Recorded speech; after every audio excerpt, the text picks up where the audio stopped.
is waiting. Let's get it on. It's all presented. All wins along. Welcome back to the podcast, everybody. We got Martyn Vachon. Is that how you say it? Is that right?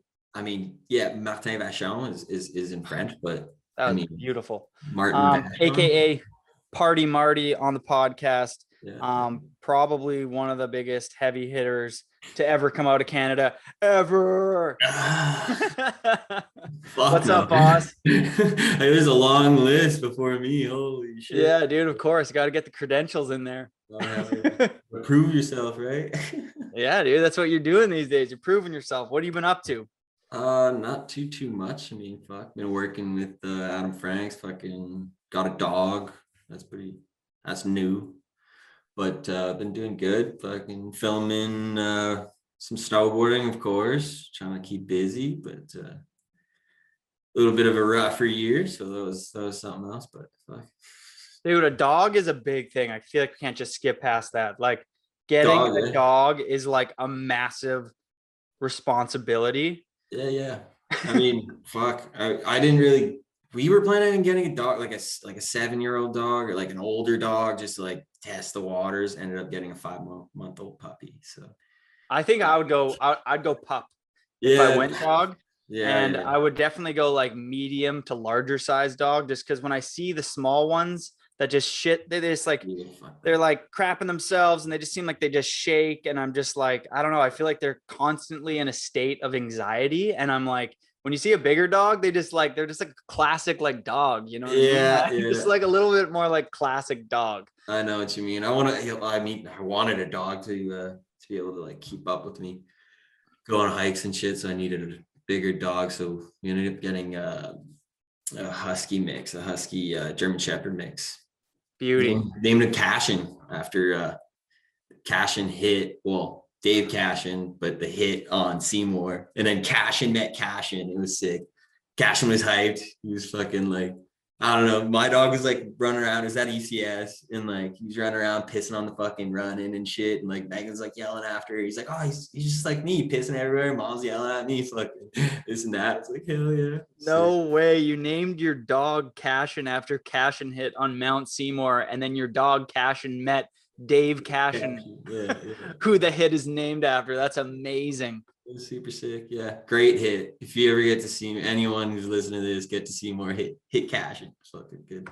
Is Cashin I always get that one kind of confused. It's Cashin and Kearns. So like if you're going downhill, left is Kearns, right is Cashin. Oh, like, I think I'm a Kearns. Is that the one where you can tap all the trees? Yeah. And it would be Kearns is dope, but like Cashin when it lines up and the lip is poppy and the landing's pow, like Cashin on a pow day is, I like it more. But when I typically get down to Mount Seymour, it's springtime, and I feel like Kearns holds up so much better.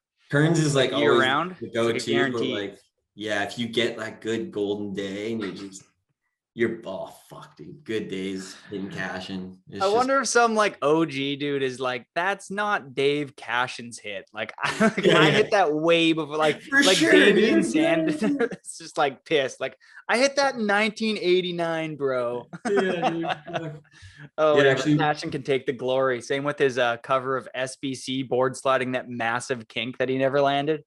Did you ever see that? No. Dude, there's an old Snowboard Canada cover with Dave Cashin on the cover, board sliding the world's biggest kink. And when I saw the issue, I was like, there ain't no way he landed this. But then maybe I don't really remember. Okay, so it's funny, but actually, Nate, like talking about like naming hits and shit this year, we were hitting this.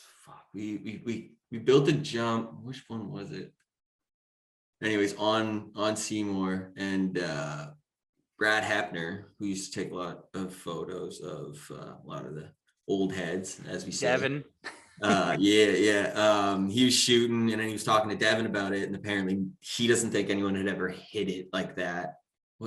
It was City Booter, but the other side. So City Booter goes right. We were hitting like left of City Booter, like the landing was on the left side. So he's like, no one's done that before. And they're talking about like we should name it. And I was just like, and they were talking about how he wanted, like, no, there isn't a Walsh hit. So we were like, fuck, like Walsh hit. You can name it that. That's easy. Can we give it to Devin? Because when you give it think to of him. Devin Walsh, you think of Mount Seymour. Yeah. It's like the least we could do. Fuck yeah, seriously. But yeah. Do you ever cruise Seymour and bump into Devin? No, dude. It's actually like, it's like seeing a white whale. I figured it'd be a lot more like common, but I've seen him once, but like I was on the chair and he was riding or something. But no, I've never like spoken to him. One day, one day. JP, One day it'll line JP I've up. also seen a few times, but like again, like super white whale, like just like on it, their own like, I don't know, schedule or whatever. So like they're not like, I mean, they're fucking bored. So anyway, I haven't like necessarily said hi to them, but yeah. I was actually riding up there at the end of this year and I bumped into my old West Beach team manager, John Cartwright. And I mean, you would never, I mean, he's all black. He's got a black helmet. He's just cruising. He's just lapping. He's not trying to like be in the scene or anything like that. He's just shredding, which is the way to go. And luckily we just happened to like, we're waiting in the chairlift line and we just kind of like, he was a single and he just was like, yo, can I jump on with you guys? And I was like, John, he's like, Jody. I was like, oh, I love Seymour. Sick. Yeah. That's the only way it happens. If like somehow you like in that line, you're just like, yo, it's the best when you like are a single and you don't get to the front of the line and you have to go with like a bunch of like, I don't know, people that aren't really your stee. And then you line up with a bunch of people who are your people. And you're like, You show up and you're just hoping, you're like, all right, someone will be there. And you just get in line and you're like, oh, fuck yeah. It's right there. Like you see. Dude, that reminds me, this one time going up Whistler, the gondola broke down. And I think it was me and Kevin Griffin, who was on the podcast last, and it broke down and we're on there with an older gentleman and his girlfriend, maybe his wife. I couldn't really tell. She seemed a little bit younger, but anyways, he ends up like kind of giving us a life story because the chairlift's broken for so long. And I must have been over an hour, like 45 minutes or something like that. And we are just dying to just fucking get stoned. You know what I mean? This is like 10 years ago. And me and then we're like, yo, do you mind if we get baked in here? And he's like, you know what? Not at all. He's like, if you asked me like a few years ago, I would be so offended. But he's like, you know what? I'm all down for it. That's hilarious. Me and Kev light up this joint. Yeah. And then he like, once it's lit, he's like, can I try some of that? And he's like, first time or something? Yeah, it's his first time. He's like a doctor. Oh my God. Yeah, which is crazy to think now because sharing a joint with a doctor and a gondola would never, people like with masks and COVID, I just feel like that type of shit's just never going to happen again. I don't know how I got on that story, but like, dude, that's sick as fuck. The broken down gondola story. I feel like I always bring I boarded with Kevin once, maybe twice, once on Whistler. Super fucking fun. It was a good time. Yeah, went through. He was at peak to creek, and it was so bad, but it was so much fun. Like it was a spring, right? Fucking, those are sketch times. Like always fun. And you said that you were working with Adam Franks. Is Franks, who to those that don't know, is also just like the sickest snowboarder from Seymour. Is he the boss, or are you the boss, or do you have a boss? And what do you guys do for work? He's the boss. I mean, Adam Franks. Frank's Home Detailing. I mean, his name is in the company, but yeah. He's super hyped on making his small business a big business, and I joined the team. It's been good. 2 boarders just cleaning homes. It's kind of fun. That's sick, dude. Yeah. And what's the go-to cleaning home thing? Like, are you cleaning like moss? Or I've seen some of the photos. A lot of moss, a lot of algae, all that kind of bullshit. It's a lot of power washing, a lot of just scrub. It's not fun fucking work, I'll tell you that. But I mean, it pays all right, and it's a good friend, and you know what I mean. It's I'm a sucker for work that is, you can see the result in a quick time. Dude, yeah, so cutting the grass or painting a building, like I paint, like doing lawn work to me is my favorite. Like you get me to cut the grass, I will do that pro bono any day of the week. It's nice. Because that shit looks good after you're done. Like I love cutting the grass. Yeah, I like that's why I like painting as well. But yeah, this isn't necessarily, I mean, sometimes you get that like gratification when it's like real bad and get it all clean and it's fucking mint. Sure. sometimes, but like a lot of the times it's not the same. It's not the same at all. But What's the one thing that works so well that most people don't use? Is it just like soap and warm water, or do you guys have water, this? just fucking water. It's so You have surprising, hot but water? it's filtered water. It's just filtered water to the point where there's no minerals in it. So like you clean that with your, like you have a nice brush which has like horsehair brush, and then it just filters through it, and you're just scrubbing the fucking window. And everyone always like, I mean, this one customer asked me if I was using detergent. And I was like, no, dude, just like water. And he's like, didn't believe me. And I was like, watch, like got it all Water clean. does Like, oh, wonders, shit. people. Yeah, it's good for the environment. Frank's Home Detailing. If you're in the Vancouver area, check them out. The Hit 'em hardest up. workers in the city. If you We want need your work. house, if you need, yeah, there you go. If your place looks like shit, Yeah. get We'll it clean it sparkling up. clean with the Frank's Home Detailing kit. All right, Party Marty, where did you grow up? Oh, fuck. I grew up in Ontario, Oshawa, Ontario, Southern Ontario. Grew up in the dialogue scene, I guess, era. What's the dialogue scene? You don't remember, Dialogue was this like hat company that just sponsored like Mark Goodall and a bunch of other, I mean, Mark Goodall is probably most notable right now, but a lot of other Ontario like up and comers that just kind of fizzled out a lot. There was a lot of them, but this probably one coming right. But anyways, but yeah, I grew up in that type of era in Ontario, and started snowboarding at Dagmar, fucking little hill, probably as big as Spring Hill. I mean, maybe a bit bigger. Probably doubt it, but yeah, it's a good park. Fucking just started filming with my brother, I guess. Well, actually, before then, I had.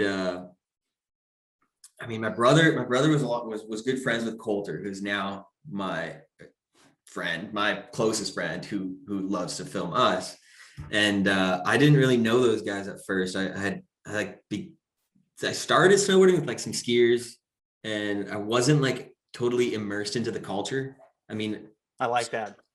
True I don't know. redneck border. Yeah. Fuck, it's kind of sucks because like I wish I was that type of kid who like fucking knew everything, and I was like, I don't know, I didn't know what was cool at first. I definitely just like started snowboarding because it was fun, and then I was hanging out with these skier kids, which I mean, some of them I still know, but yeah, eventually my brother was like, yo, like you're getting like pretty good at snowboarding. Like you should like say what up to like Coulter and those dudes, which is Coulter, Nick Elliott, and fucking whatever. Which is funny because now they're like my closest friends. But at the time I was just like, oh, like these guys are like filming like street and shit. Like holy fuck, like I don't know, like they're too cool. They're too cool, like which is hilarious. But anyways, yeah, eventually I just like, I don't know, made my shift into becoming friends with them, and started filming with my older brother and Coulter Hurd. But Coulter started Pocket Figures, which was before Mount Mountain. It was the era before Mount Mountain. His Ontario version of snowboarding, I guess. Different crew, couple real good boarders. You ever heard of Jeffrey Bowler? No, I could lie, but no, no. Oh my God, just go if you ever watch, like if you ever have time, go back into Coulter's, like go on his YouTube channel and just dig through there. Holy fuck. What's his YouTube channel? Too Far from Dagmar, but I think it's with the number 2, Far from Dagmar with a capital D. Okay. Like, and he's got, and then they have like it's just like the classic hometown kid that was just like unstoppable at that point. I mean, he also has a blog spot, which is literally like a documentation of our life in snowboarding, and even before then, his like a lot of like just his childhood life with all of his friends. Like it's crazy. I don't know if I would want a blog spot on somebody documenting my snowboarding, because honestly, yeah, true. Bring yeah, up me fair. snowboarding. Oh, dude. 20 years ago was sick. I had Yeah. the dope shit. I was copying the right people. Right. 15 years ago was pretty weird. You throw into the There's an 12 era, to yeah, 10 yeah. year, dude, snowboarding was weird back then. And people, I think that my era in particular was part of the worst kits and outfits in snowboard history. Yeah, Like, I mean, what, I it was don't like crazy. fully disagree with that, but yeah. Some Like, of those fucking throw kids on were- like, you know, yeah. like a vintage movie from like 2007 to like 2011. People Yeah. looked crazy. Yeah. No, I love it though. I don't know. It's fucking different. People are pushing the boundaries, I guess, seeing what they could get away with. Yeah, we're just seeing now everybody Now like, shit's plain though. So like, I mean, fuck, I went to the skate park, Ambleside, the other day, and I guess it's because of Instagram, but every like 13 years old, 12 years old to like 16, 17, all wearing big black baggy blue jeans with a button up. Like just, it was just like, oh, that's steep. it was Steve, but it was just like they were all knew it so early, and it was just like nothing sacred anymore. So as soon as like anything at all that you like wearing for like a minute, you're gonna see it on every single kid, because it's just becomes, unless you're like part of this, I don't know, but like There's like that like trap lord skateboard scene too, though. That's Yeah. like really Oh, big. fuck. You know what I mean? Which is just Yeah. like, I'm like, I I don't loved not it. like it, but it's not for me. Yeah, no, I loved it. It was sick. It was like this, like it was honestly like as if you're looking at like you're watching mid-90s kind of thing. It was just like a bunch of kids with big black baggy blue jeans. Fuck, that's hard to say. Big baggy blue jeans. That's Big baggy blue jeans, buddy. Big baggy blue jeans. But yeah, they were all just like chilling. They all looked like 90s as fuck, which was sick. But like at the same time, it was just like I look at myself and my friend, we're both like kind of wearing the same thing. It was like, Yeah, it's chill like, though. dude, You got kind of like a goddamn. Mark Appleyard and like Yeah, you know, Andrew yeah. Reynolds, just like, you know, it's chill kid. Like I kind of like that. Oh yeah, for sure. But it was a big group of them, so it was just like, holy fuck, this is a trend. But I also kind of like when someone just shows up and just has like, you know, red hair and they're just doing their own thing, Fuck and yeah. you're just like Love that. fucking right. Yeah, as dude. long as they're confident about it and they're like super, they like what they're wearing and they're like, I mean, feel good or look good, feel good, as long as that's like for yourself, like you look good, Totally. you'll feel good, and you'll be fine.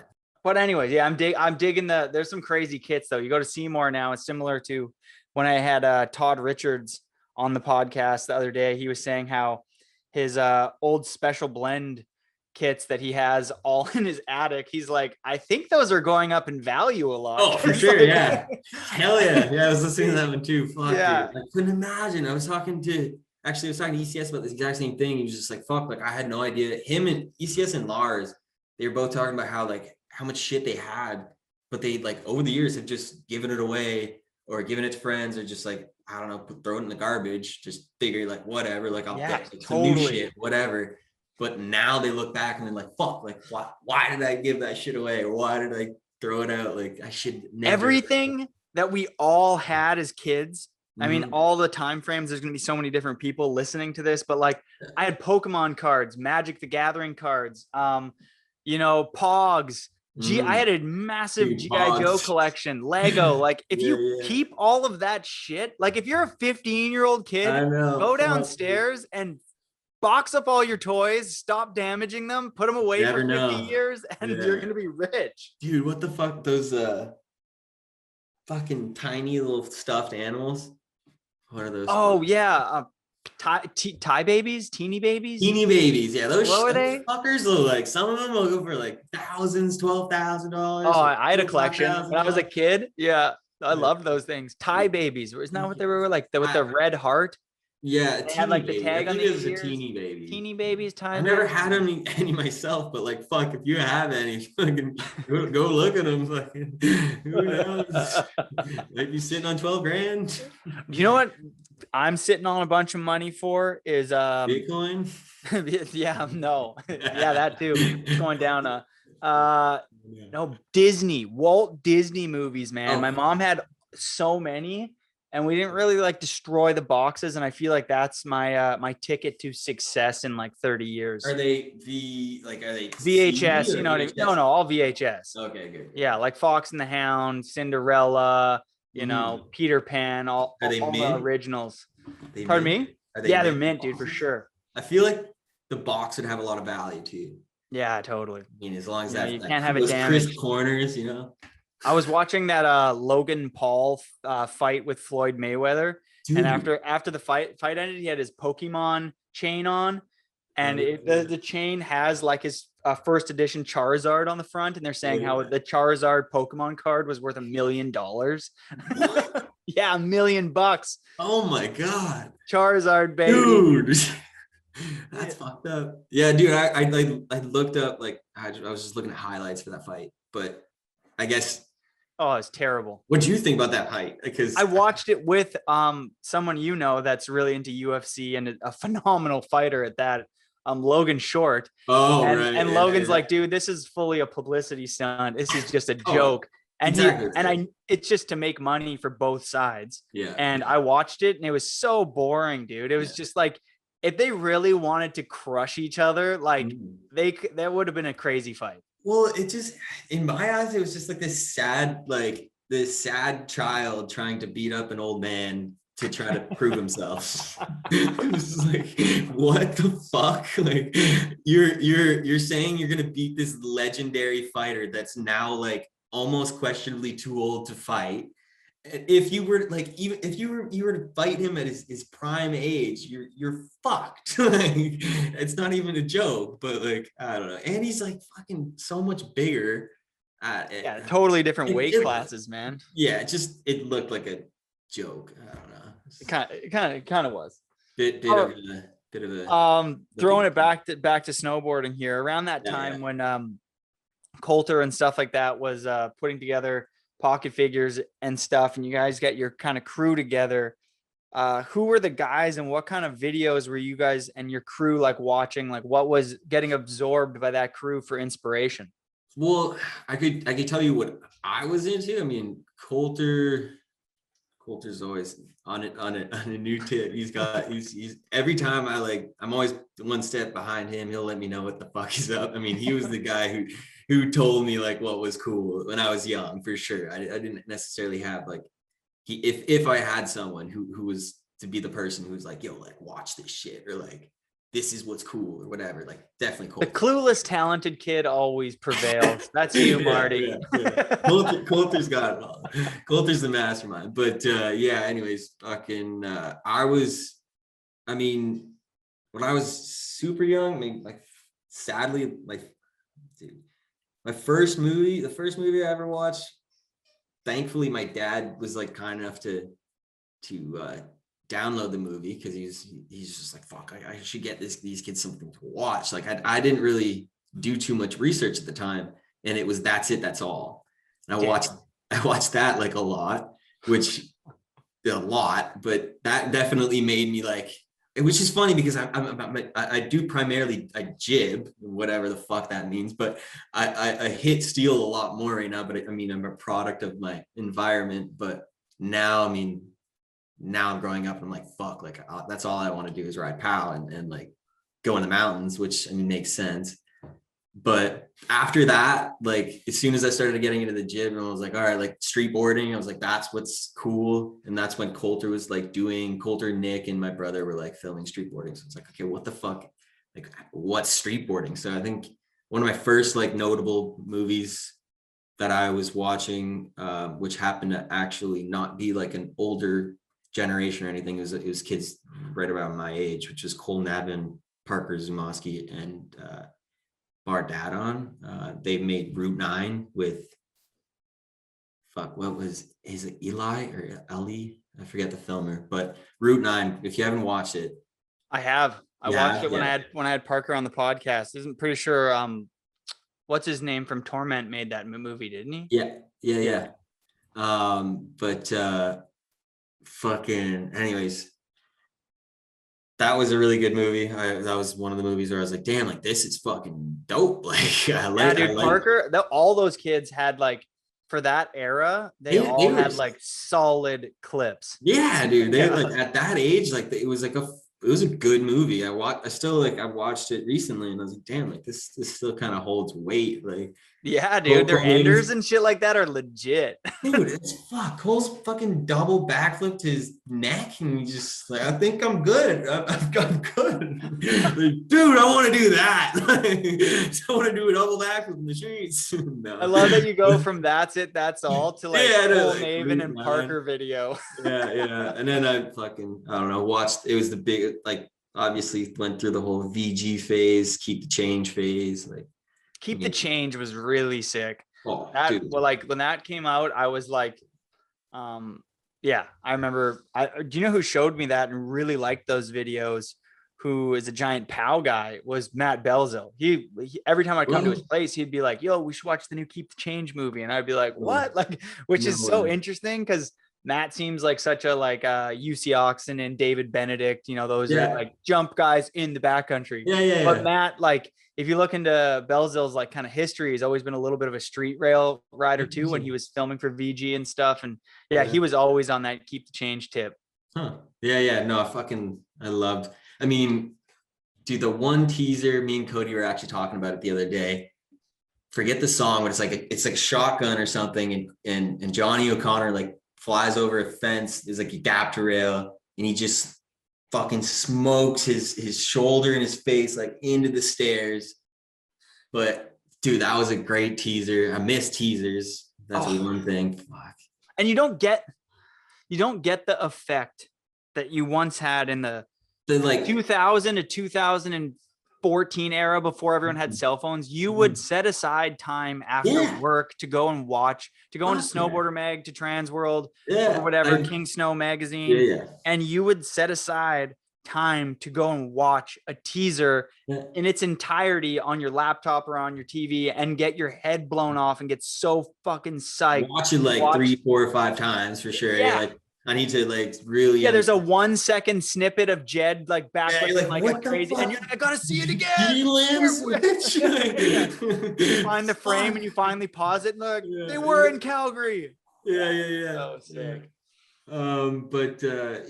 Fucking actually, I think Coulter might put out a teaser, hopefully. But I heard some weird rumor that he might, and I was like, fuck yeah! Like I don't remember. Yeah. Actually, at this point, whenever this is posted, it probably won't even matter, right? No, totally. Yeah. I think he might, which would be really dope. But I miss full length movies, and I mean, the way I figure is that I used to every day I would go on all the sites like Vimeo, YouTube, YoBeat, Snowboarder Mag, Transworld. I would like kind of make the rounds and be like, all right, like what's new today? And I feel like it's almost like that was the phone and apps and Instagram is like the replacement to that, because at one point I stopped doing that, like going on my laptop every day and like kind of checking all those websites, because that was like my content, how to like watch content. And then you get a phone and you're on your phone all the time, and I guess you see it, and you and me are talking right here. We snowboard. Everyone who's listening to this snowboards. It's just like it used to be this, like the holy grail would be watching a teaser, and then the real holy grail would be when it came out and you would watch the whole thing on your TV and you would rewatch it. Now it's just that we got slammed with so much content from every single angle. It's really special when you decide to set aside some time and watch something full length. Like to me, if somebody texts me or says like, hey, like I watched this movie and I watched it on my TV, I'm like, you are the best. Like if you set aside some time, you gotta put your feet up, fucking get comfortable. Dude, I know what you mean. I mean, It's hard with your girlfriend though to set aside some time and be like, "Yo, okay." No, she's hyped though. She wants to see that shit. She likes it. She likes it. Yeah. My girlfriend, not so much. I love her. She's hyped when I'm hyped. I'm hyped when she's hyped, so it works. But yeah, like sometimes she'll be like, "Oh, like what's this?" Like she'll watch it for a bit, then she might like get fucking bored. But sometimes she'll be super hyped, especially if there's any chicks in it. She'll be fucking super juiced and like, "Fuck yeah!" Like. Usually like Kenny the Deck or something. I'm like, yeah, like how much of a like slap in the face is it that, you know, our eras, including myself with you, even though it was a bit before you, you know, you idolize these teasers and these video projects do you still feel like those things should be more important? And like, is there a way to incorporate them still? Or do you feel like you're holding on to something that's inevitably sinking to the bottom of the ocean, and if you grab onto it, you're just a sinking ship too? Like, is there a way to bring these things back to life, or do you think they're going to go full circle? I think that it will. I mean, I think that a lot of things are coming full circle. So I do think that there's a possibility that people will enjoy more full-length videos. I mean, it's definitely it's different now, because it's like, I mean, the more you watch something, the more boring it gets. And I mean, snowboarding videos haven't necessarily, like, their format or their shtick hasn't necessarily changed all that much. I mean, as long as people are interested in watching the video and sitting down and watching an entire video, that has to happen. But like, I mean, I guess what I mean is that the filming sometimes, I feel like now has gotten a little, some people have stuck to like a recipe, right? So it's the same video that you've seen already somehow, but it's new, but it has the 8mm and it has the whatever. It's just like, that needs to stop. I think the creativity of the said filmmaker needs to grow a little bit. Not in all that, like, a lot of people, some people got it, and I want to watch the videos every time, as soon as, like, I mean, fucking Yagoons, whatever, all that kind of shit. Like, some people have their vibe and it works and people want to see it every time, but I feel like there's a lot of people out there that are also just like imitating, and that needs to stop. As long as people can make full-length videos that aren't imitation, or at least not too close, because everything is imitation, but their own spin on it, and make sure that it's not the same video that they'd seen in like the last 10 years. But anyways, I think it will come back. I mean, I have faith, and I like full-length videos, and I don't care, like, personally for myself, like, I'm not necessarily, like you're saying, am I bummed about the fact that when I grew up, like, there's these big fat fucking movies and these professional snowboarders that looked to seem to make maybe money or whatever. But honestly, as a kid, I specifically remember thinking, like, sitting in bed thinking, fuck, like I probably won't make any money doing this, but I don't generally care. And like, I knew that I don't know, I'll find a way, another way to make money, but I'll be able to make time to snowboard, or at least do whatever the fuck I want to do. And I, at least right now, still snowboarding. Yeah, I'm not necessarily bummed that it's not the same as it was when I was a kid. I mean, everything changes, but I still love, like, creating a project. Right now, I'm just like more interested in trying to be part of a project instead of co-creating one, because that's always a lot more work. It'd be awesome to join another project, but no, I'm not bummed at all. I mean, I still love, I'm not gonna complain about what I do, because I wouldn't do it if I guess what I'm saying is that I hate when people complain about their situation. I mean, don't do it. In some cases, you can't change. You have a circumstance you're stuck with, but like in a sense of in the position of being a snowboarder, like if you're going to complain because you don't have budget, or you don't have this or that, or you're not, I don't know, you're snowboarding. I mean, the fact that you can snowboard and you have the opportunity and the privilege to go fucking do that. I mean, Jesus Christ, like, put on, like, just either have fun and do it, or and then maybe make money at it if that works out for you, if whatever, but like, don't fucking complain about it in my eyes. But that's my 2 cents. But I feel like, I don't know, I just don't. Of course, I wouldn't want that. That was amazing, by the way. Everything you said there, and I agree. The last thing I want to hear is somebody complain, because I'm out there with people who've put in 20 years worth of work, who've gotten little to nothing. You know what I mean? Who are still working on the sidelines. So the last thing we always said, you know, sometimes you go out there with filmers and photographers or anybody, you know, team managers, and you hear them complaining about their jobs or whatever like that. And it's been really, it's tough because sometimes when those filmers, photographers, team managers, whoever's in the industry, you know, takes a few steps away, one of the veterans kind of chimes in and goes, why this guy's complaining? I make half the amount, if not less than this guy, and I'm about to do a cab 9 over this road gap. Like, I'm not complaining at all. I love that I'm about to do this, and if he isn't enjoying the process as well, I think it's time that he moves on. I mean, don't get me wrong, that nailed it there. I do think that, like, yeah, like everyone be sick if like I could get paid to do this, but I mean, fuck, like I just hate the fact that if you're going to continue to choose to put yourself through such a fucking, what you think is so shitty to have to pay or whatever and pay for your career, it's just like, well, then don't do it. I don't know, in my opinion. Well, you're in an interesting position right now too, because you did really film your first like breakout part.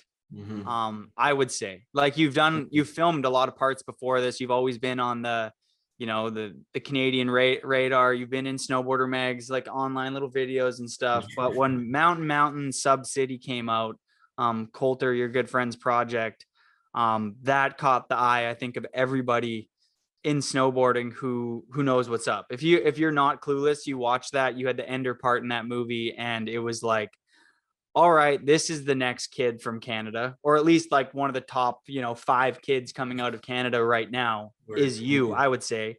And I think that because you're not complaining and stuff, and because you do enjoy this for more reasons than the paycheck, I think inevitably it'll come your way, just because, well, you're a really nice kid. It's a package deal, you know what I mean? And I think that Pat Bridges did a really good job of talking about this.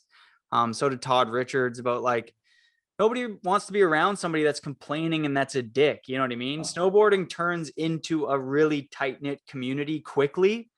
And if you're one of those dudes who's complaining, who's annoying, who's just hard to work with, it's your opportunities get fizzled out really quick. And it's so quick. No, people don't want to go shoot on a hip with Mount Seymour with you. People don't want to go on a road trip in a small car with you. You know what I mean? I feel like a lot of the things that like get us to the places that we need to get, or like just like a lot of the processes to get the end result, kind of technically suck. Like, I don't think a lot of people would want to be in a small, in a truck for 48 hours straight driving across Canada.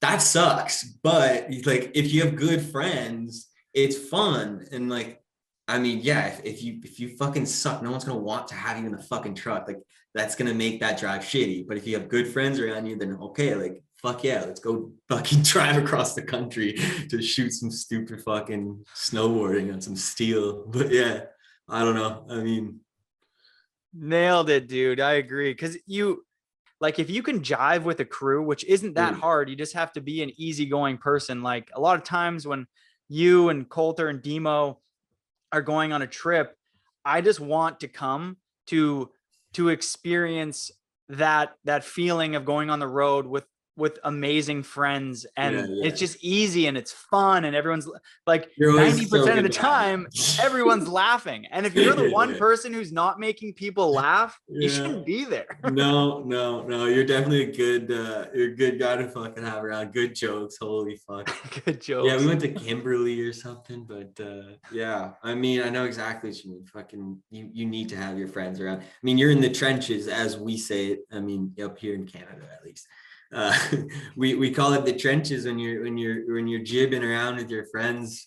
But yeah, you're in a place that can be hard and can be really tough, even mentally as well. So like, you have to have good people around you, and if you don't, like you said, it just doesn't work out. But I do think that, like, in terms of like what you're saying about like package deal, Pat Bridges was saying about it's how different it is about before you could be an introvert and you could make it. And I guess when I was younger, I definitely did, like, I don't know, I grew up in the age where I figured, okay, you make like a fuck off part, and then someone will see it, and then you'll make it. You'll like somehow like get an email and then you'll somehow just like be there. Like, you'll just it'll just work. It'll work out. It'll be fine. But it didn't quite pan out that way. I mean, I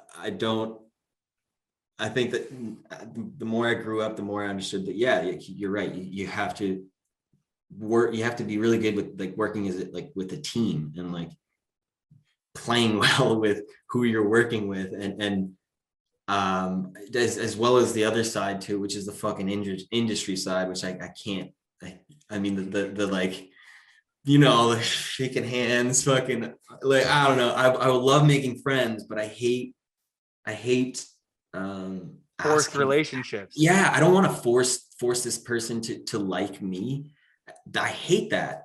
So it's so hard to email someone and be like, hey, like, let's be friends. Could you help me out? And let's work together, and let's you know, like, let's collaborate. You give me some money and I'll make you some video. But I love that you brought up the Pat Bridges there with the introvert extrovert, because I really think that if you're an extrovert, you have such a big upper hand on people these days. Like introvert, like I think about Pat, I don't know if Travis Rice back in the day was an introvert or an extrovert, but he went to Super Park and he rode better than everybody. Right. The next year, he got his opportunity to film for Absinthe, and he filmed a breakout video part. Yeah. So right now, I'm looking at you. If this I guess that's how I figured it was going to be. If you were 2005 right now, you know, and you just filmed your best part with Mountain. Yeah.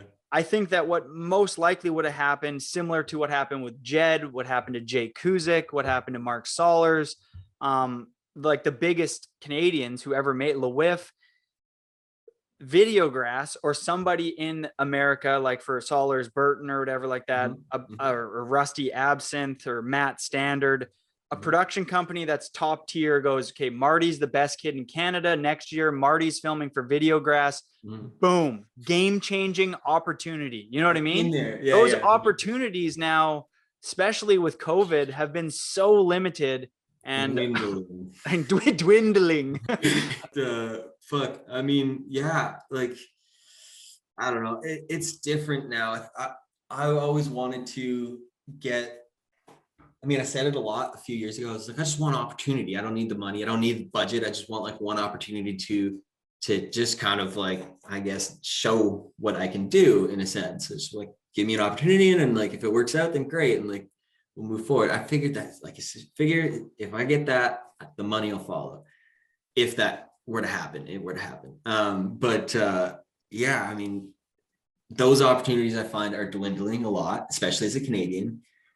It's pretty tough. You have, in my opinion, if you're a kid who wants to snowboard and wants to become a professional snowboarder and make money at it and be in like those videos, if that's like exactly what you want to do, you don't really care about like moving to Whistler with your friends or something, and you can just disassociate like that, do that. You like, can go to the money. States. Is that what you're saying? Yeah, go to the States, go to Salt Lake City or whatever. 100%. Go there. Get out of here. Work out for sure. But I mean, fuck, like I can't say that I would have rather, like, if I were to be able to go back, I wouldn't tell myself like go do that, because then I wouldn't have like had my life in Whistler with my friends. Like those are memories I couldn't necessarily put away from. But it does suck that like Canada does have this weird barrier. But I mean, I bet every other country does too. Oh, dude, South America, if you're a backcountry rider, Japan, Australia, it's always been. And as much as a Canadian can get frustrated about, you know, America being the hub, I mean, it's kind of cliche, and I always say it on the podcast, but it's like, if that's Hollywood of snowboarding, trying to make another Hollywood in Canada where the population is 10 times smaller. So of course, Canada's budget is going to be at least 5 times smaller for all the brands. You know, like you were saying, I just want my opportunity. I think that opportunity is going to really present itself in the next year or two. And we've just seen the tip of the iceberg, ladies and gentlemen from Party Marty. Hell yeah.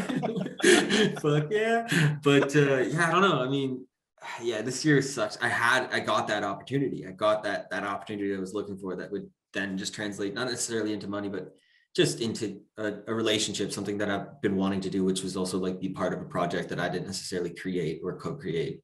And anyway, so like I got that opportunity and I was insanely hyped. I got that opportunity in last spring. Teddy Q had called me and he said that they're making it to, well, I guess it'll probably come out by now. I don't think it's a secret, but yeah, they're making a 2-year movie. Sims is making a 2-year movie, and he had said that he wanted me to be a part of it, and if I was interested in it. Now I remember just being like fucking just out of like just literally like that's the phone call you're waiting for. You're like, since you're a kid, right? Like be a part of this movie. And I was just like, a team movie too. Yeah, I was just like, this is it. This is fucking it. But yeah, I was fucking hyped, just like shaking almost. I was like, as if, okay, like took me a while though. Like I still had a long transition where I wanted to make sure it was the right transition, like saying goodbye to Capita and make sure that was a good way to leave. And I also was still very like, I mean, I got that phone call and I was like, okay, well, I still need to talk to Capita. Like, I can't just say, all right, peace. Like, we did have a relationship, so it took a little while. But anyways, I chose Sims and I was like, fuck yeah, it's COVID, but it'll clear up by the winter. That was my fucking motto. Or I'll figure it out or whatever. Fuck it. I'll just buy a plane ticket. I'll go. Like, it'll work out. They'll jump over the border. Dude, yeah. I was like, I don't give a shit. But every single curveball known to fucking man could have hit me or did hit me. But yeah, I ended up not being able to go to the States and film and be part of the process of actually making the movie. Luckily, I was able to get some very short amount of time in Canada to film with Coulter so that I could send the footage to Sims and be part of the movie. But it's just, it's cool. Not at all the same. I mean, I want to be part. Yeah.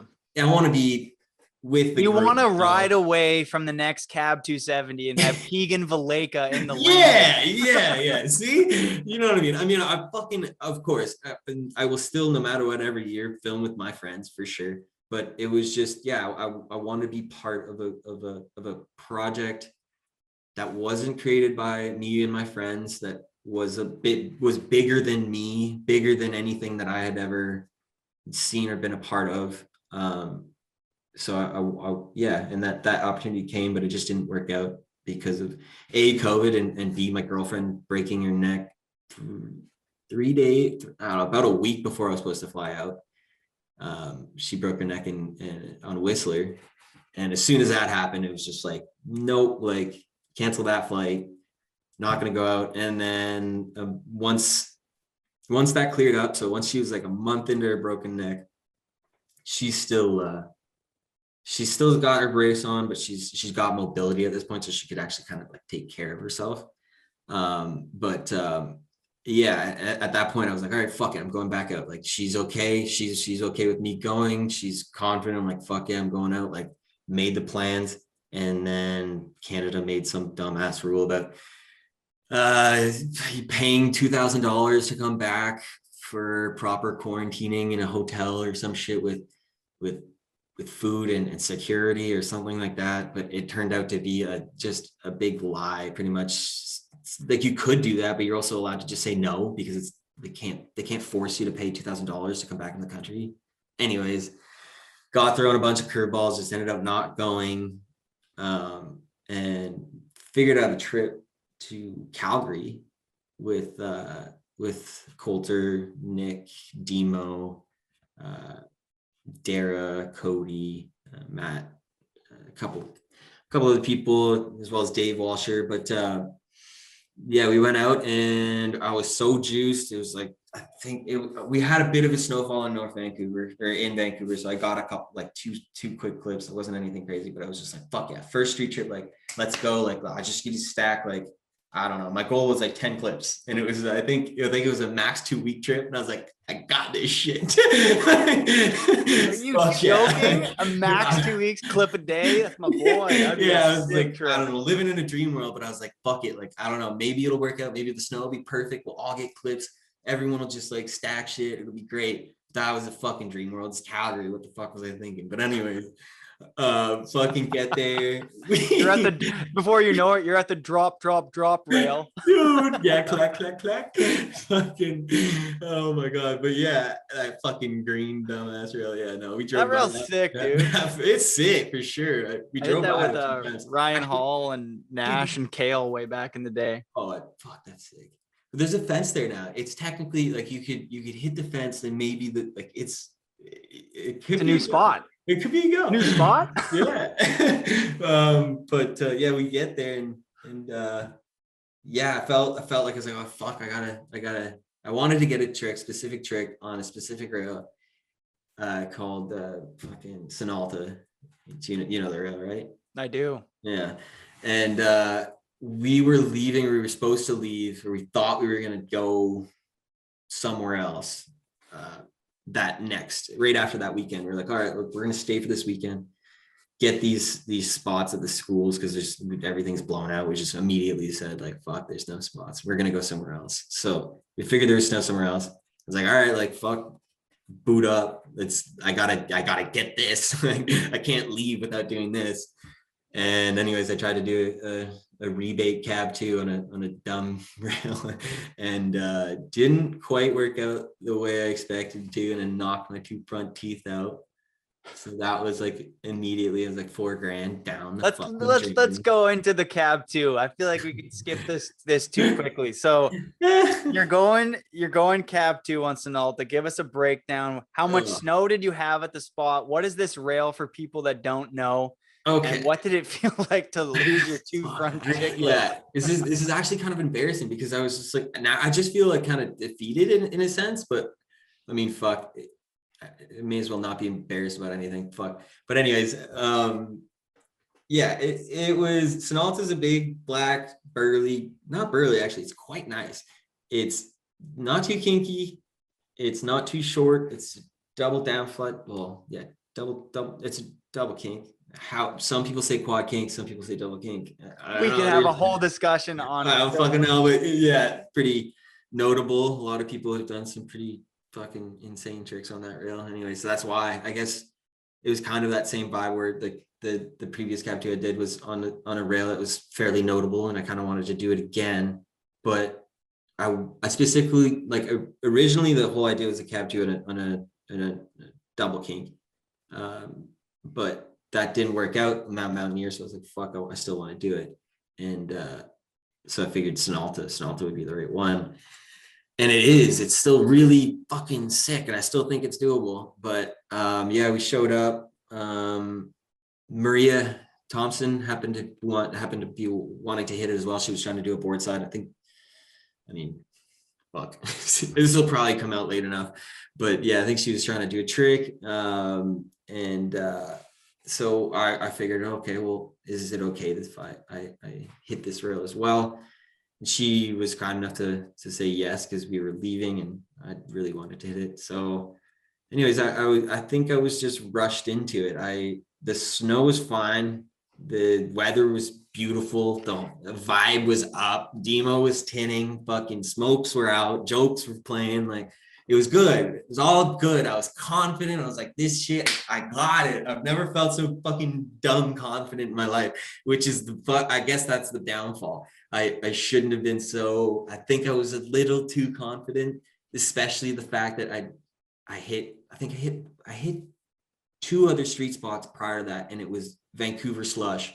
And it was like, I don't know, they were there's just stunters, like stunt boarding kind of thing. And I guess, I don't know, I just went into a kind of a fairly tech trick on a fairly long rail, like right off the bat. And I definitely look back at that now, and I'm like, damn, like, yeah, it makes sense. Like, after a month-long trip, or in the middle of a month-long trip, that's when you pull out a fucking whatever, some back 2 on or whatever, a big trick, something that you're ready to do because you've had time to, I don't know, get your legs going, your mental going, all that shit. So anyways, I feel like I had jumped into it a little too early and did 2 50s, like felt the kink, did 2 front boards, felt the kink.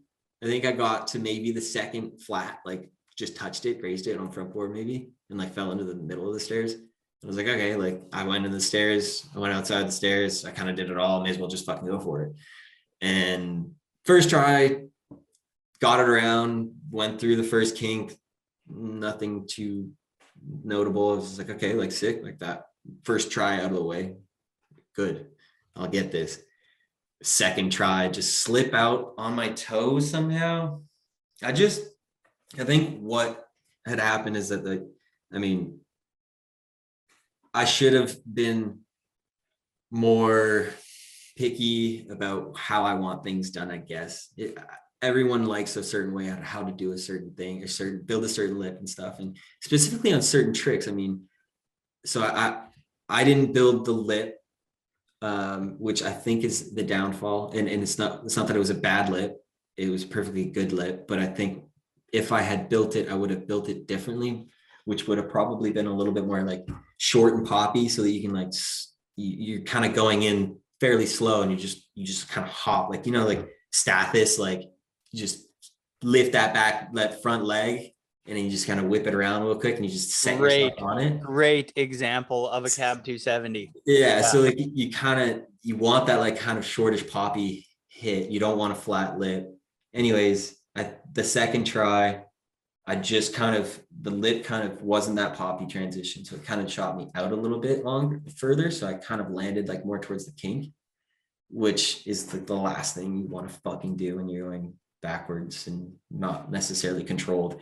And so I slipped forward a little bit, and I just nicked the very front two teeth and nothing else. Like my face was absolutely fine. I didn't even feel it, to the point where like I fell and like was like on my floor, like my hands and knees, and I just like grazed my tongue across because I like tasted blood, and I was like, what the fuck? And I grazed my tongue in the front, because the back, so like the back was fine, like it was fine, but the front was fully, like the front of it was like chipped off, so you could just see the root. So it was like a back half. It was fucked. It was so fucked. But yeah, so like my tongue grazing the back felt like kind of normal, but like as soon as I grazed the front, it was just jacked, and I was just like immediately just pissed. How much pain we talking? None. Not even when I got to the dentist. Not like zero. Which the dentist was weirded out. She's like, oh, like maybe you busted a nerve or something. And I was like, no, like I can feel like throbbing, like just pulsating, kind of like I feel my gum, but like it doesn't hurt. So that was very surprising, but I just went straight to just pissed off. Like I haven't yelled like that in a little while. Dude, I mean, we're out here. You go full Lucas Magoon and start punching the snow. Yeah. Sick. I've done that. Oh yeah, for sure. You hit the board, you're like strapped in, just boom, boom, boom. Dude, for sure. Definitely. Sollers has a famous one when he wasn't landing in the backcountry. He was hitting like a massive jump. I think he was hitting it with Rusty, and he wasn't landing, and he was like, that's it, tear up my contract, and like just riding away. Logan Short has a sick one of the first Sandbox movie. He's kicking he's still strapped in, and he's taking his tail of his board and he's smashing it into a fence, and he's like, fucking sponsor me. Oh, you gotta love the blowouts. Dude, you have to let it out. There's definitely some moments where you're like, fuck this shit. Like, why the fuck do I do this? And that was one of them. I definitely for a split second was just like, damn, like why the fuck do I want to try a cab 2 and a dumb piece of steel and smoke my teeth out with no budget or whatever, right? I'm not complaining, but like I didn't have money for the first part. I'm not complaining, but didn't have money in the first part. I was like, fuck, like I mean, I didn't like I'm okay with spending money to do this, but this was like an unforeseen extra fucking it's the balance. There's so many pieces to getting that cab 270. It's not only do you have like a personal achievement that you could do it, but you would have like respect by your peers. Your brands would be happy. It's like there's so many angles to look at. So you jump on the cab 270 because the year previous in Sub City, you end the movie with the cab 270 on that famous Lucas. Well, I wouldn't say famous, but in Familia, Lucas Magoon has the front 50 switch up on it. And when you cab 270 that piece of steel, it really brought that whole part together. Because I mean, that part, for anyone who hasn't watched it, that movie in general, Sub City by Mount Mountain. Check it out. I'll watch it. Or just watch the full thing. Marty's got watch the full thing. And it's insane, dude. It's such a well-rounded part from every angle. Were you pretty juiced on that part? I mean, even Eman Anderson, when that part came out, I would say one of the best snowboarders in the world, arguably. He was like, yo, finally what is it called? Stunt boarding? He's like finally someone who's not stunt boarding. Yeah, I agree with that for sure. And especially like now more than then, because I feel like it's even like gotten worse in some aspects. Like I see it a lot. It's just like find a cool spot that no one's hit and do a 50 because no one hit it. And it's just like, well, fuck that. Like do a trick, like do something that's like as well as impressive. Just because no one had hit that spot, like doesn't mean you can't fucking trick up or do something new, or like, I don't know. But I do. Yeah. The stunt boarding, I agree with E-Man for sure. I still think that I wanted more variety in that part still. So like, I still look back and like, you can always do better. Favorite trick in that part? My favorite trick? Yeah. Of my part? Yeah. I mean, fuck, dude. Okay, so Cab 2 is obviously like, I think that was like the best feeling, because for sure, I mean, since I was a kid, I remember really, really young, like first starting to streetboard, I was like, I can Cab 2. I remember like I tried Cab 2ing a pretty burly down flat down when I was like 16, like burly. And I was not supposed to be doing that, but I wanted it. I was like, I want this Cab 2 on a down flat. I don't know why, but there was this idea. It was just like, fuck, like this is. So when I landed it, I was super fucking hyped, and it was definitely this feeling of like, I did it. I proved to myself that I could do it. And even on a bigger down flat down than I had expected in the first place. But anyways, that one felt good. But I think the better one was it's only a 50-50, so it's a stunt board. But I think it was just because of the fact that it was with my brother. So there was it's basically two steel like aluminum down rails, one short like 4 foot long piece of aluminum, and then the next one's like 30-40 feet, probably at 40 feet long. It's right in the middle of the stair set, and there's no dick or anything. It's just two down rails. And I, for like 2 or 3 years prior to the movie, I had went there to try to do it with my brother, and I got hurt. And there's like rocks in the landing, so like when you fall, like you have to fall like middle. If you go sideways and there's not enough snow, like you'll fall in some rocks and like jagged pieces of fucking big stone. But anyways, I smoked my ass on a rock and was out for a little while. And it was just, I guess it was like as I was filming that part, there was like kind of like a checklist, and that was one of them. It was this hop rail. It was a 50 hop 50.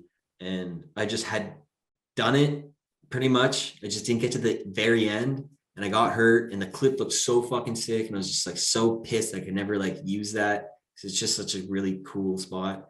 And I guess it was just like scary and something I wanted to do. And then anyways, on that year, my brother was able to come and film that spot. So it was kind of sick. It was just like sick. Like, again, another like prove to myself like, oh, like I got hurt on this spot, but I was able to come back and do it the second time a few years later, and it worked out. And I was like mad sick. I was like I did not want to be there, but I need to get this done. I was like, I need to have this clip. And the fucking thing was so sticky. I've never waxed a rail before. I had to wax a rail with like rub on wax on aluminum. It was dumb, but it worked. It was just enough to like the first time I got on like that little 4 foot piece of steel or aluminum, it just like stuck. So I like tried to ollie, and it pulled me back. Yeah, it was sketchy. So anyways, we just rubbed it with aluminum, and I just wanted to do it and get the fuck out, and it worked, and I was super fucking hyped. And then Frank's got a really dope clip that I was filming, and that clip is amazing. I was gonna say I thought you were gonna pick either the nose press on the big down flat down tap. That must have felt so good. I think it's one of the best nose presses ever done on a kink. Word. I don't know. I still think it sags too much.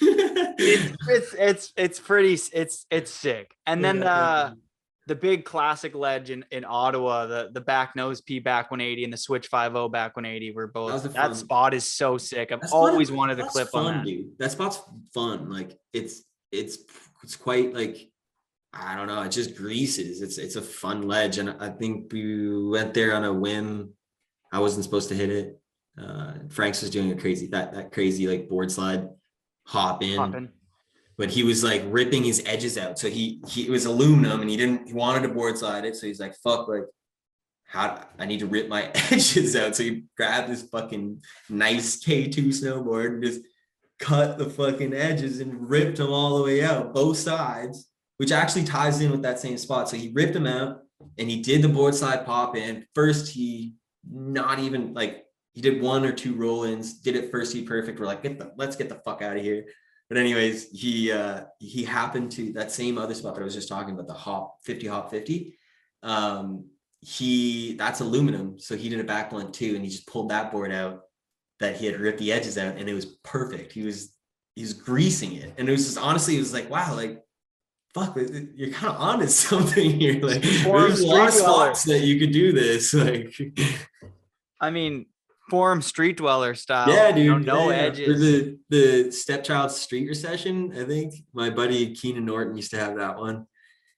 It's like plastic. It was just like it was a plastic edge or something. I don't even know. I think it was just P-Tex. It's just P-Tex, I rode one before. There's no flex pattern to it. Yeah. It's like torsionally and like directionally the same stiff, and it's stiffness, and it's like to ride that. I think I remember my friend buying one and like taking it for a lap and being like, holy smokes, this is, I get that it's like you can just smash your edge and who cares? Yeah.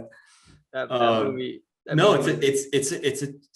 is like buying a toy at Walmart. Like, you know what I mean? Like, it's just like a plastic snowboard that you would go down a fucking sledding hill on. But my buddy had it for like 4 years almost. He loved it. He loved it. And he rode it and fucking, he ended up snapping it one time. And since then he's had to go with metal edges. And I don't think it hasn't been quite the same since, but still he's been miserable ever since. Great boarder, but fuck, he used to rip on that board, and somehow like the metal edges just tripped him out a little bit. But he's still fucking dope boarder. But yeah, he killed it on that board. Street Recession, I think it was called. You mentioned back there that there was a little bit of an injury with your girlfriend. How did that happen? That seems, I kind of forgot. Yeah, sorry. I mean, this past year's been pretty crazy. So I guess sometimes when I talk about it, I definitely skip through it because it's just like, yeah. Talked about it a lot. Yeah, talked about it a lot, and it's just like, yeah, just like something that you kind of in some way put it, you're like, all right, that was in the past, let's move forward. But at the same time, you're like, that was also like the biggest learning curve in the world. But so we went to Whistler Blackcomb Pow Day. It was dope. I don't think it was supposed to be too like that great of a Pow Day, but it ended up being pretty dope. And we went to Seventh Heaven, and there was good snow on that side. It had just opened. We did a lap and found this like fucking nice just little bowl that it was like her first time just like an open field of like good fresh snow, and she was just like so juiced. I was like, all right, like calm down, just lean back, just like kind of relax and just like do slow movements and like it'll like just stay back, so make sure your nose is up and like you'll be fine. She starts ripping, she was killing it. She did her first like nice like white rooms, like slashing pow. It was a sick lap, super dope. I was so happy because I mean it's really fun to see that in someone's like when it's their first time and they're just like, holy fuck. Like she got to the bottom, she was just like, what the fuck? She's like, that like I can't believe like that's what that feels like. I was like, yeah, like that's why like people do this. Like it's a pretty crazy feeling, especially sharing that experience with somebody you love, you know. Yeah, and like you care so much about. Yeah, you like your girlfriend or boyfriend or whatever, and you go and share like their first POW laps. Yeah. I mean, especially like she's from Ontario, so she's never, it's just like she's just like, yeah, I snowboard. I was just like, yeah, I know, totally do, but like when you move out here, like you'll experience snowboarding. That's what I like. That's how all of us, from anyone from jib town or a non-mountain town, like, yeah, you move out here. The and you're prairie like, oh, steel fuck. towns, Yeah, sure. Like the prairie steel factories. yeah, you come out here and you realize what real snowboarding is. So anyways, she got to experience it. It was a really fun lap, and she got to the bottom. She's super hyped. We get to like, fuck, like let's go for one more. We get up and it was white, like white as can be. I could see her if she was like 5 feet ahead, but any further she'd just like fade into the distance. So it was a bit sketchy, and it was just like, all right, like just go slow. And we went slow on the cat track, just getting down, because the thing is that it was white from the peak, but it cleared up as soon as you got into the trees and a little lower.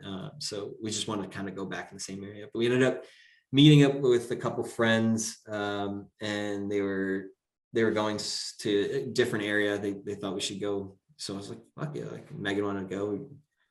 We ended up going towards that way, and there's a little hill, and basically a little hill, and it goes back up. So it's an incline, and I usually just look back all the time. And I usually, if there's an incline, I'm like, yeah, okay, like just keep your speed. Like you got to make it up this little hill, right? Because a lot of the times, like you can slow down and you don't make it, and you're fucking just like trying to hop up there, and she hates that. So I was like, just keep your speed a bit. So she did, and we had all went, like, two of my friends went ahead of me, and I went behind them following the track. And I looked back, and a third friend who had not made it all the way up the hill, and so she was on on our tracks. So Megan was coming down, and she had to either go left or right, and she decided to go right. And it just so happened, like, none of us, all four of us who had gone straight up, 2 feet to our right was this clamshell like wind drift hole, kind of like a mini version of that, like the classic quarter pipe. So it's just like this fucking probably 9-10 foot like clamshell, and it dropped from the front end like 4 feet down, and then from the back end it was like a 10-foot drop in. But anyways, she had just went like just a bit right, and just fucking, I looked back as soon as I got up the hill, and I saw her just like her arms kind of like Superman in the air, like she had tried to stop somehow. I saw her turning and like trying to stop, and then she just kind of like dove forward, because I clearly could tell like she saw the hole, and she was like, holy fuck, and then just kind of like went in. And so I ran back, and my friends were like, what's up, like what's wrong? And I like ran back and like caught, like slowly like walked, because I knew there was an edge somewhere, and I still couldn't even fucking see it. So I like slowly walked, and then all of a sudden I just saw her like in a hole like 10 plus feet down, and just like on her fours, and she didn't necessarily like, yeah, on her hands and knees, and she didn't necessarily move too much, and like I could tell that she was like immediately like distressed. Ran down there, and she was like, being fucked for what had happened. She was pretty damn calm, but like she was freaking out because she knew something was up, but she had the ability to first off stand. She wasn't like on the ground or anything. So she was, when I was down there, she was already like on her knees, and she was like, she kept saying she couldn't like turn her head. And I was like, okay, well, like, did you hear something? Does it feel like something? Like sometimes you can tell, like it's a broken bone, you can tell. If it's a torn muscle, sometimes you can differentiate. And this is the first bone she's ever broken in her body. So she had never experienced it. So it was like trying to understand the pain, and she couldn't even like tell me, because she had never experienced a broken bone. So anyways, she was freaking out, but she kept kind of reminding me, saying like she thought it might have just been a muscle, some sort of muscle. So I was like, okay, like ideally I'd like to just like stop and sit and wait for ski patrol. But we were fairly off the beat. Like we were, so you know where the reservoir is? No, yeah, I do. Yeah, it's just kind of like a little off the side, like cat track. It was far enough and just under in this dip that it was so wide out that it would have taken a long time for them to find us. Like, I don't know how long that would have taken, but she was scared. She was more scared about waiting for the ski patrol and then taking the sled down than she was to just walk out and get to the gondola. So my dumbass was like, okay. I mean, it's pretty hard to tell someone who's in that much distress to do the opposite of what they feel comfortable in doing. So I don't know. I was just trying to do the right thing. So it's like, okay, like we're gonna get out of here and we're gonna take this as slow as fucking possible. And it was goddamn fucking windy, and the girl just stayed solid on her feet the entire way. I strapped her in.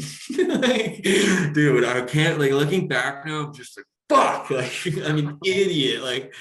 Like she could have, like, I shit you not, she could have died. She 100% could have either died or been quadriplegic, because if she had taken one fall, like one bump, one, like, just like sit down on her butt, like done, like nothing, like it's not even a question. And my dumbass fucking trapped her in. I regret it now. I just like look back, I'm just like, but obviously nothing happened, so I can't regret anything. But yeah, just like, I don't know, like even if there's a slight chance now, I guess I'll never do that again. But anyways, she got up and she side slipped all the way to the new black-owned gondola. So that's like, fuck, that was like 10 minutes of side slipping.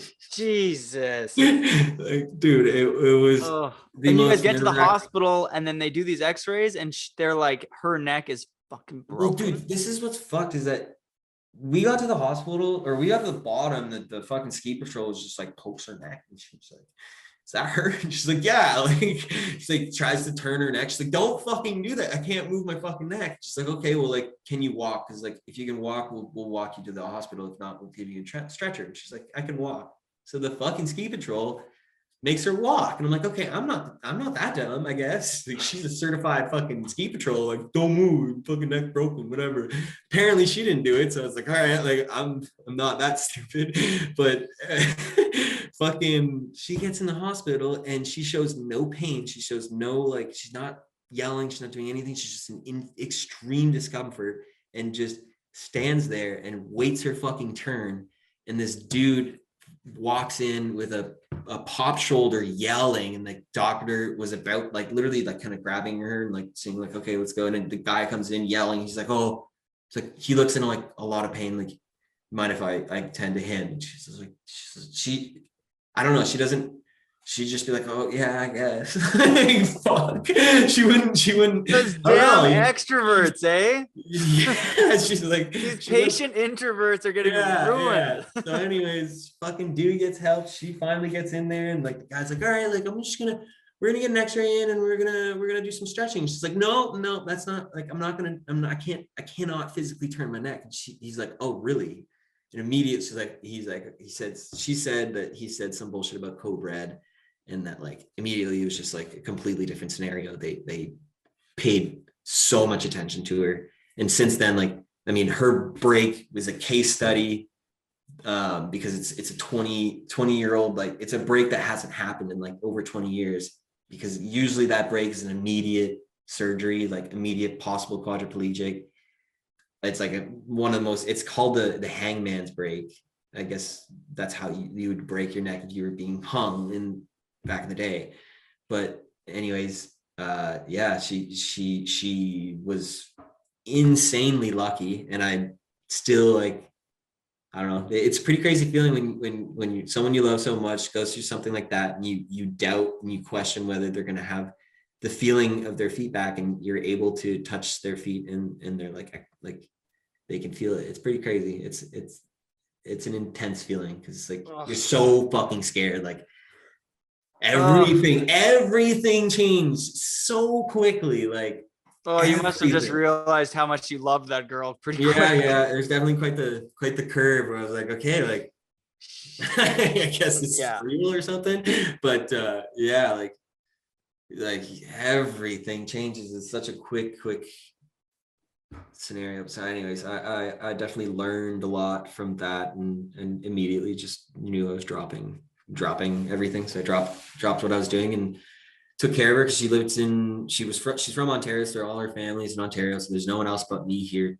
to take care of her. And so yeah, I did that, and it was fun. Actually, it was a good experience. I mean, it's COVID, so she had to wear like a neck brace, I'm assuming, to not move her neck for. Dude, she couldn't move an inch without having me have to like move her neck for her. Like she couldn't, for the first week, she didn't know, like she couldn't physically roll over. And everything had so much pain to the point where she thought she was like breaking her neck again. So like lifting her up, sitting her down, I had to like shower, everything. There was not a single thing that I didn't do other than wiping her ass. like there wasn't, yeah, it was a 24/7 job. And it was crazy how tiring it like, I mean, like I got drained tired, not tiring to do it, but just tired. Oh, for sure, man. I look at like anyone who takes care of their loved one during I've been there, and I've had people do that for me, and it's insane. It's a full-time job when you have an injury like that, and you need someone to cater for you all day, especially if it is as bad as wiping their ass too. You know what I mean? Exactly. Like, And there are cases get dealt that, and it's like, there you go. Like, you know, this is it. And it really separates the men from the boys in a situation like that. Yeah. I got some good points on for her dad on that one. He's who was questioning his daughter's choice of dating a stuntman. yeah, for sure. But definitely, like, as soon as I stepped up and took care of her, he now has like full trust in me. I mean, she broke her fucking neck. That was a big. That's a big one. I've been in similar situation, just like breaking I've broken my my back. I've broken my tailbone. Both of them not very severe by any means, but when you do break them snowboarding, stunting, the impact is so big that there's so much trauma. So when I go to the hospital, I'm in so much pain, and I'm thinking my back's broken. So like your girlfriend's navigating this with like no real trauma, because it's not like she flew off of 100-foot cliff onto her neck. She flew off. So exactly why the doctor's looking at the guy with the shoulder more intensively, where I'm like, I get to the hospital, I'm flying in from a helicopter. This happened twice. And I'm like, my back's broken and somebody needs to fucking do surgery. And that's, dude, they just pump you with morphine. and then they tend to do this. Both times I've been in the hospital, they take my x-rays, fill me full of drugs. I'm in so much pain. And then they're like, don't move. You might be paralyzed. And then I hysterically cry for hours and question, why do I fucking snowboard? And then as soon as I'm out of the hospital and healed, I'm like, I got to get back out there. yeah, of course. Dude, a lot of doctors have no, I mean, they see it all, right? Every day there's a new patient coming in. So I think they just get desensitized. But dude, some of the doctors did not give a fuck. No, they have to look at a patient like it's a number. Or if they get this attachment, they couldn't do that job. No, yeah, your emotions are definitely a lot different for sure. But yeah, I mean, fuck, it was a pretty crazy learning curve, but I'm definitely happy that, I mean, she's almost healthier now. I could say that. She's like awesome. More, I mean, I think her back and her neck is probably stronger than it was before. I think so. Okay, so what's next for you? What's coming out? What's next for the Party Marty? What's next? Fuck, dude. I mean, you got any footage coming out? Sims snowboards, fucking. But yeah, to get on Sims, I mean, there's that movie coming out, and I know that Coulter is coming out with a video. I don't know when. I don't know how. Like I said, there might be a teaser, there might not be. There might be a movie, there might not be, but good. No. But it's sick. I'm hyped on it because it's not a sub-city. It's not a street movie. It's not parts. It's a mix of both slack country and street. This is the Sims movie? No, this is Coulter's movie. Oh, cool. No, that'll be dope. Something kind of new. Yeah. That's kind of what I'm hyped on, because I don't know, I haven't seen too many too many good street and POW movies come out lately. Like there are obviously some like Vans Line and stuff, but shorter videos where it's kind of like a good mash, like not like full blown POW like sledding, but like slack country shit, you know?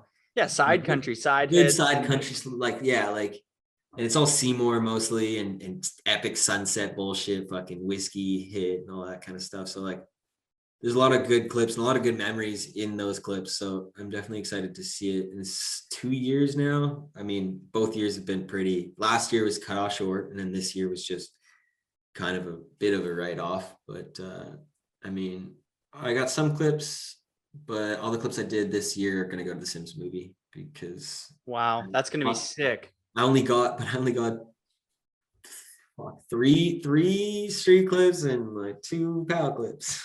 So you have 5 clips maybe in the Sims movie? Yeah, maybe. It's probably one of the most disappointing things now. Like I've been beating on myself a little bit because it was just like fuck, I had this opportunity that I was given, and I knew that if I got an opportunity, I'd fucking take it by the fucking horns and ride that bull. But as it's still there, I'm still on it. I just fucking detoured. Your girlfriend broke her neck and you needed to tend to, you had bigger issues. You had bigger shit to fry, dude. And and then had COVID and add fucking breaking my teeth and add fucking, I don't know. There's a lot. There's a longer list, but it's just, I mean, again, no complaining, right? Yeah, dude, I'm still gonna do it. I love it. I love that. Care. Dude, that's a very honorable characteristic, is if someone doesn't complain. I mean, when I go sledding sometimes, I'm like, I like to complain, but very jokingly, like, oh, dude, I like to I state love the your obvious, complaint. like today sucks.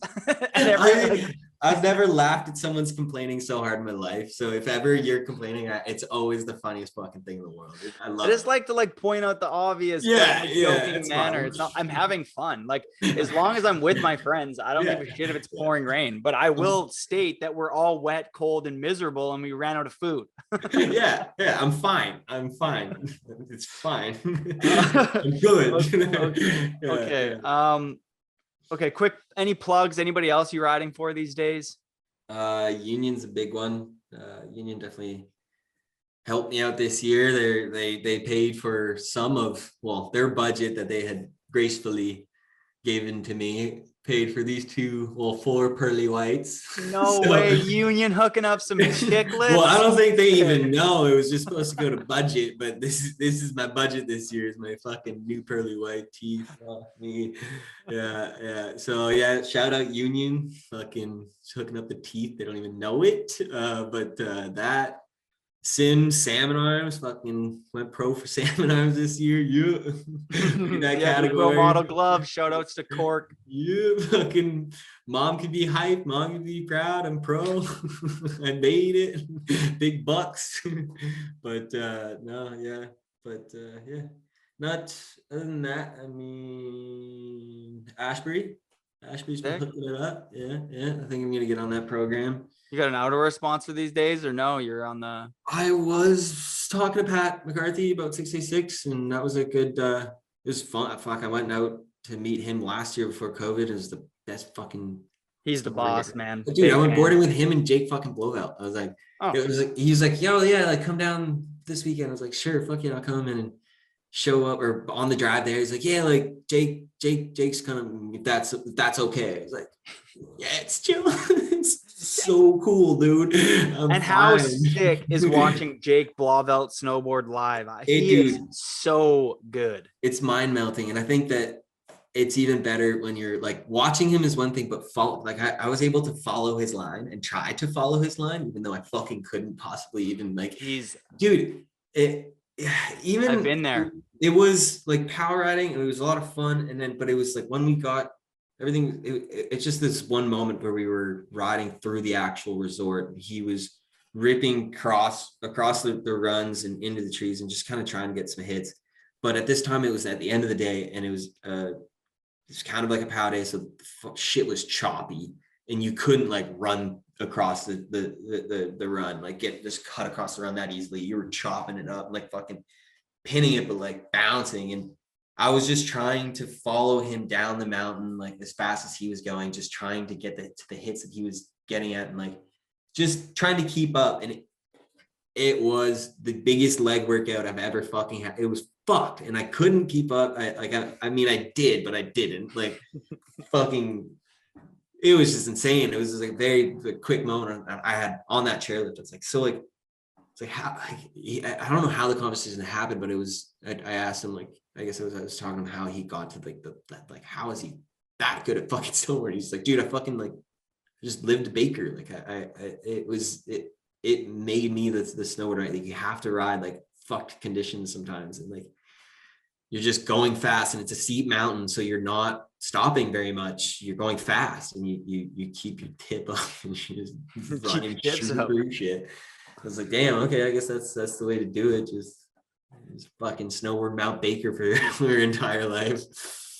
But, yeah, dude, Blavelt's a boss. I've got to see him snowboard quite a few times, and this one time in particular, he was riding at Mount Hood, and he was riding the half pipe, and he just got off the chairlift with me, and I'll plug that he was rather baked. You know, we smoked a few joints on the chairlift. Yeah, dude. I had a split with him. I was like, you roll splits, dude? I was like, dude, Blavelt. It's on. Not promote, like, if you're not into that, whatever. Yeah, but, yeah, it's fine. But it was just kind of like a connection where I was like, sick.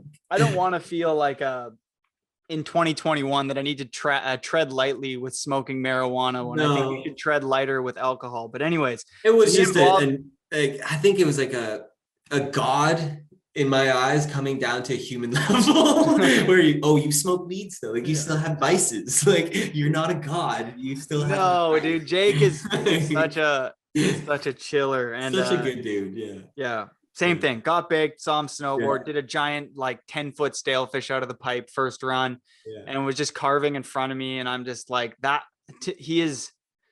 Yeah, he's the definition of someone who is a very talented snowboarder, you know. And his video parts, I don't even think his video parts as of late showcase how freakishly talented he is. You know what he should do, which he probably overlooks because he has an old mentality of and he probably feels like his brands want him to appeal to a certain market. He should film some side country stuff, dude, you know, and like do a method at Mount Seymour, do a front three stalefish, and like simple shit where, like, you know, and he has God's gift to tweaking and doing like cool cripplers, and he's amazing. So all right, so I'm going to burn through a few questions here. These ones aren't really long. They're supposed to just be whatever comes to your mind, kind of one word answers. All right, best style in snowboarding.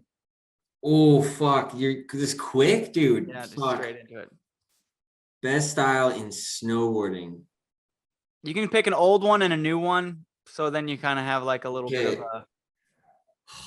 Okay, well, Cody will fucking hate me for this, but Cody 69, Cody Yaroslavsky, 100% has a certain fucking way of snowboarding that is just unique and iconic and brings back this like Noah Slasnik like old, like he's just right this year he's wearing like a red hat backwards with like baggy West Beach pants, like fucking it's just so sick. I wish every day I go snowboarding with him, I was like, I wish I could like look like you, like here's my camper. yeah my camper holding it down. I always post his ollies. So best style, Cody 69. What a heavy dude plug. it's the simple things he does. It's the pokes, it's the I don't know, the tweaks. He's got, it's like you said, like it's like small, not like a fucking 720 or anything, but does like a back 180, I don't know, some kind of grab with the fucking 180, and it just blows my mind. I'm like, fuck, how do you do that? Like you're tweaking like you're in the fucking 80s or 90s somehow. That's a big look right now. Yeah. And I would say encapsulates it like to a T. Yeah. And he's also got this like Ben Cato vibe too. It's so sick. All right. Shaved head Ben Cato, like fucking. Favorite board graphic of all time. Board graphic. Oh my God. The Slasnik skateboard. Sick. Most underrated rider. Fuck.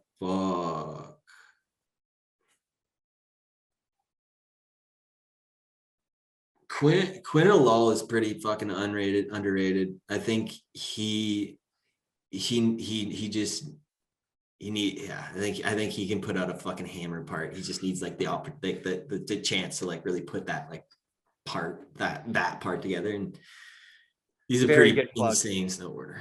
Very good plug. Snowboard crush. Snowboard crush. What do you mean by that? Did Like you girl ever have crush one? or like just in general? Could be a guy. It could be a Could be a guy. It could be a Fuck. girl. Whatever. Who Who got a crush on? Fucking. I mean, Jake Blueville's got a pretty good life, but we're leaving it at that. Your crush is Jake Blauvelt. All right. Snowboard movie that you watched the most. Fuck. I could say Homage is a really good one. I remember watching that one pretty repetitively. But Dope, fuck any of the Dope movies, that was definitely on repeat fucking way too much. I think What's your favorite Dope movie? I like Remix a lot, or Mixtape. The Bolts one. Yeah, that one's good. Mixtape. But I'd say, which one is Kale fucking around on that rage board? I think Dope 2. Yeah, I think so too. Yeah, Dope 2. I think it's Dope 2. I think 2 is mine. Yeah. I love that was sick. Favorite snowboard brand? Fucking Sims, baby. Sick. All right. Yeah, plug. Hell yeah. Favorite era of snowboarding? Favorite era of snowboarding? I think the Devin Walsh era. I mean, Sick. That's when the money was there, but like, fuck, it was just the dopest, man. It was just, people were going way bigger. People definitely also like, I mean, I guess the incentive was there to go fucking dumb big.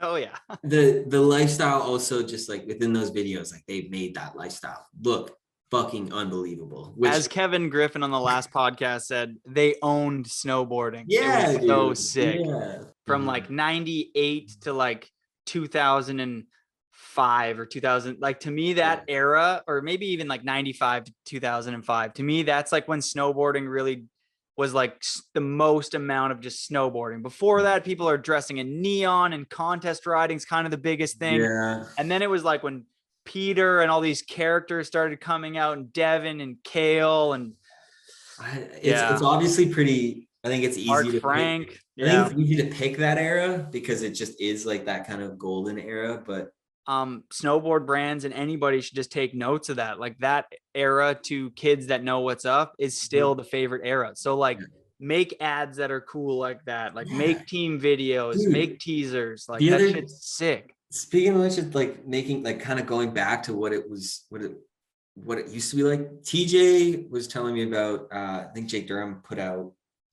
kind of like an internet zine kind of style. It's like it was a WeTransfer on his Instagram, which I don't know if it's still up or not, but yeah, you basically had clicked it and downloaded it, and it's a file, and you open this file, and within this file there's other files which have like videos, photos, I don't know, anything, art, could be anything. But it definitely made me think. I was like, that's kind of cool, because it's kind of like when you used to get a CD and you find the like the Easter eggs, or like go to the extra scenes or whatever. I loved extra scenes. Kind of have that feeling of like digging through something to find and watch like more things. So like if you watch a video on YouTube or whatever, when it drops online, I mean, you watch that video, and I mean, this is that video.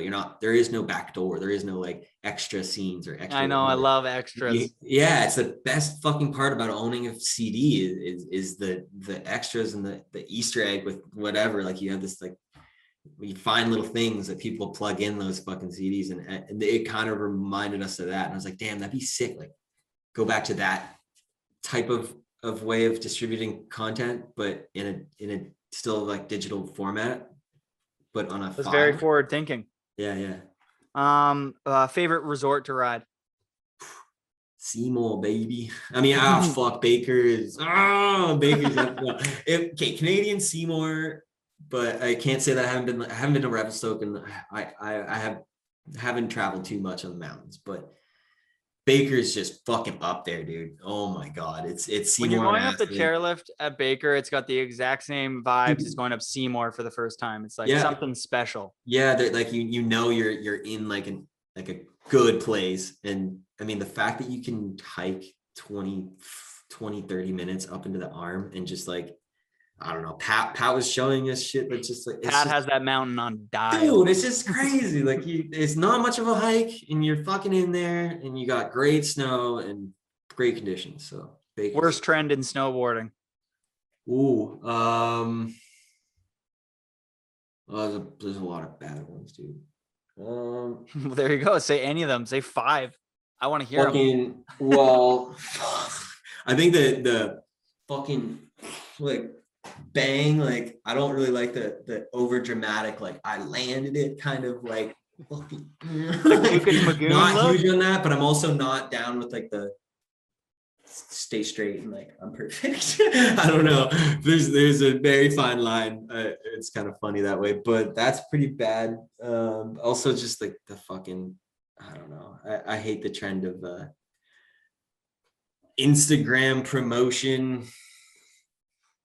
I mean, Pat, like to bring it back again to Pat, what he was saying about how it's changed and you do have to promote yourself a lot more. You can't just put out a part and like be a really good snowboarder and a nice person and have that like package of like what you need to be within a group of people who does like travel like that and have the same whatever, but you now have to be a personality. And I hate the trend of like to have a shtick. Like you have to have this like niche on Instagram and a vibe. Yeah, this so part annoying. of you that's like different so from annoying. everyone else. And it's like, okay, I get it. No, I totally get it. I like, I don't know. I just, there's a, I don't know, everyone's trying to like, I wish that it was that way where you could show talent and show respectable morals and be a good person and kind of just do that and be good at what you do instead of the added marketing. And it's all about marketing yourself and marketing certain yourself people, as a brand and you have like, this is you and this is why people want to follow you and this and that. And I just don't, it's just so hard for me to do that because I've never been that type of person, but.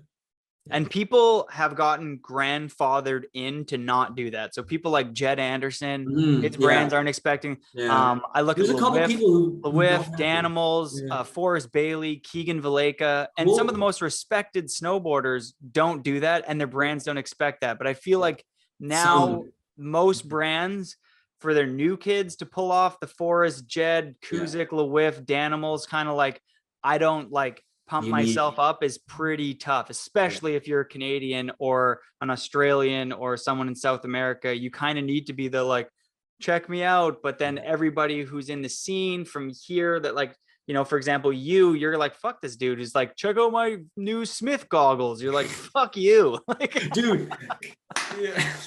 It sucks though, because I grew up in that specific, the look at me era. So it's like, yeah, like I kind of have to do it to a certain extent if I want to please. You do it tastefully though. Sponsors. I mean, fuck, I posted my ender.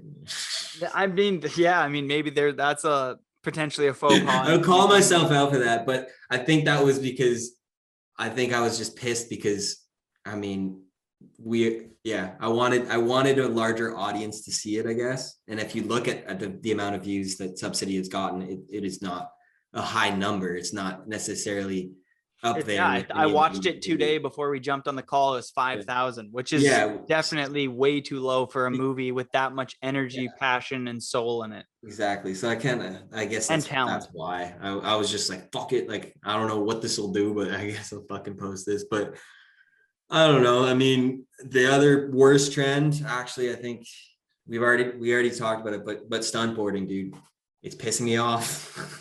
But here's the thing. You need to, this is what I think. And because I think it, I think everybody else should think it. Okay. I think you need to balance, you know, I like the big giant, the Justin Benny ollie in the streets to small transition, boom, just an ollie. But then I like the cab 270 on the kink that's tech. And I like the switchback nose press to show that you can press, and then you have a pillow.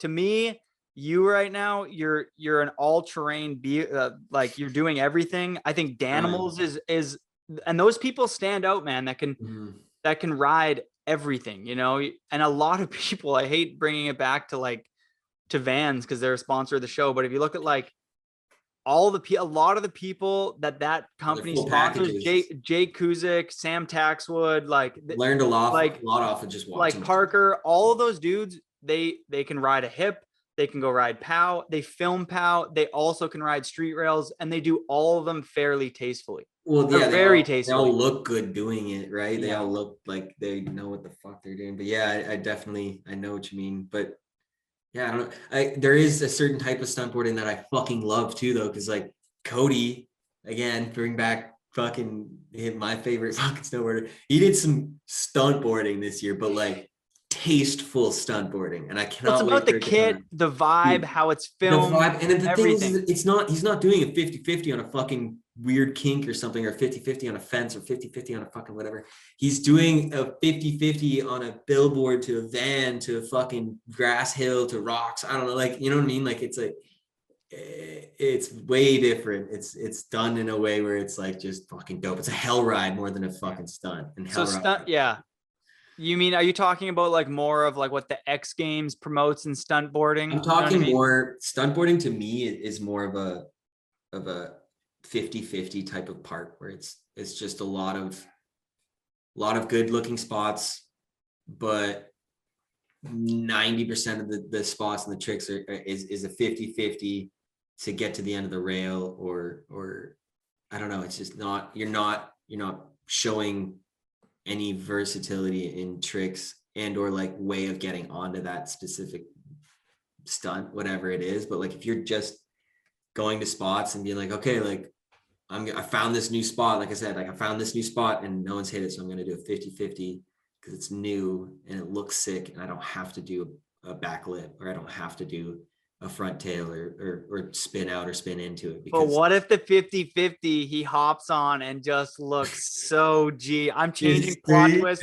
Oh, for sure. There's definitely some 50-50s out there that I love. Dude, Cole Nevin's fucking sick. Everything in snowboarding is sick if you do it. If you and the filmer, sure. But like you said, it's versatility. So if that whole part is 50-50, that's stuntboarding to me. Do you know what I mean? I agree. But what if the whole part was just 50-50s and this kid's Steve and he uses like the sickest song and it's like 1 minute long.